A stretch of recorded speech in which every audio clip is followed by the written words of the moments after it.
Questa è la prima dimostrazione, il primo evento che viene creato dopo appunto il periodo di Covid e di lockdown. Voi di cosa vi siete occupati durante il Covid? Siete rimasti fermi? Beh, siamo rimasti fermi fisicamente, nel senso che eravamo tutti dentro casa, però abbiamo lavorato molto a livello mediatico, nel senso che comunque abbiamo coinvolto i ragazzi con disabilità anche durante il Covid e durante il lockdown, quando eravamo tutti in casa. La prima attività è stata proprio fatta con Mattia Catapan, con Crossabili, dove abbiamo fatto un video, invitato tutti i ragazzi che erano a casa di fare un video mimando la canzone Joc à jouer, quindi abbiamo ricevuto più di 1000 video e abbiamo fatto un montaggio. Questo è stato un primo messaggio per i ragazzi, per dire noi ci siamo anche in questo momento difficile, siamo con voi, vi pensiamo, e gli abbiamo dato ancora una volta un obiettivo e comunque una speranza, un qualcosa da fare, perché spesso anche per loro la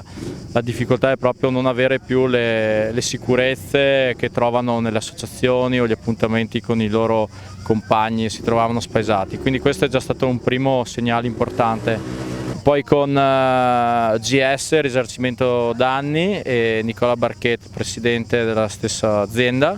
abbiamo studiato un nuovo format, un nuovo progetto che si chiama Mask to Ride, proprio perché una delle esigenze era avere anche le mascherine.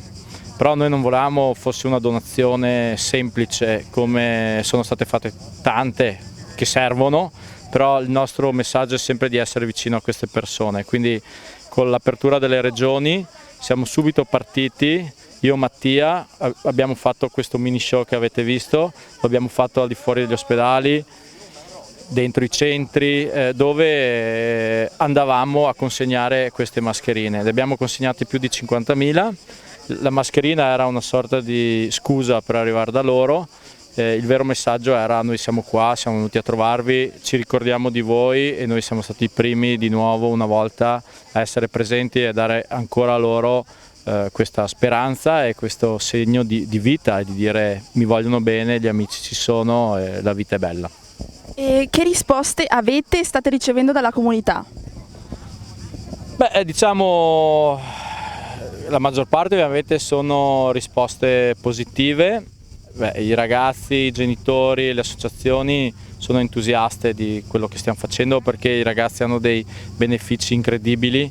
da questo poco tempo che passiamo con loro, però è importante sia l'andare in moto ma sia anche a passare il tempo insieme, come oggi qui a Cadillac, dove ho organizzato questa giornata grazie a Ennio e a Natascia e a Ezio, dei proprietari della struttura, dove mettono a disposizione gli spazi, cucineranno per i ragazzi, ci sarà il dolce anche poi alla fine, è una sorta di festa dove potranno andare in piscina, in moto, col buggy, con le macchine sportive, a cavallo, giocare a tennis, quindi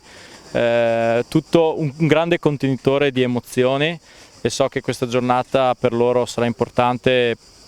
per tanto tempo, servirà a loro per un lungo periodo, e quindi già da domani dovrò iniziare a pensare a qualcos'altro per loro. Che importanza hanno queste attività per i ragazzi? Beh, assolutamente una importanza vitale, renderli partecipi ai giochi in piscina, come possono essere quelli che saranno in mattinata, le attività con i cavalli, con le moto, ma per loro sono cose veramente importanti. Per noi possono sembrare probabilmente delle cose banali, perché la nostra vita è una vita normodotata. Per loro, che hanno qualche difficoltà in più della nostra, anche le piccole cose sono veramente da tenere in considerazione. L'importanza per lei di questa giornata?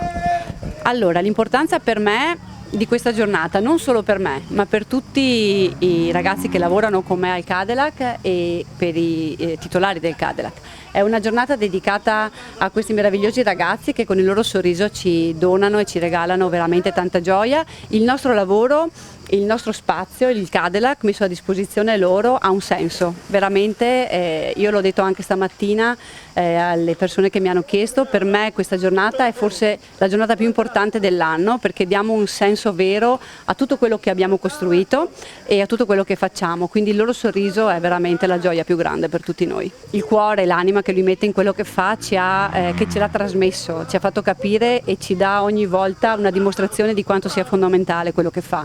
e quindi lo voglio ringraziare per averci dato anche quest'anno la possibilità di mettere a disposizione tutto questo e la possibilità di essere qui oggi insieme a questi ragazzi. Questa è una giornata che io porto nel cuore insieme a tutti i ragazzi che lavorano con me per tutto il resto dell'anno e ci dà ogni giorno, durante tutto il nostro lavoro, la forza di andare avanti e di portare avanti questa grande struttura, insomma, che dedichiamo anche a loro, e spero di farlo anche il prossimo anno e farlo anche negli anni prossimi e futuri, insomma. Quindi grazie Alvaro e a tutti i ragazzi che lavorano con te.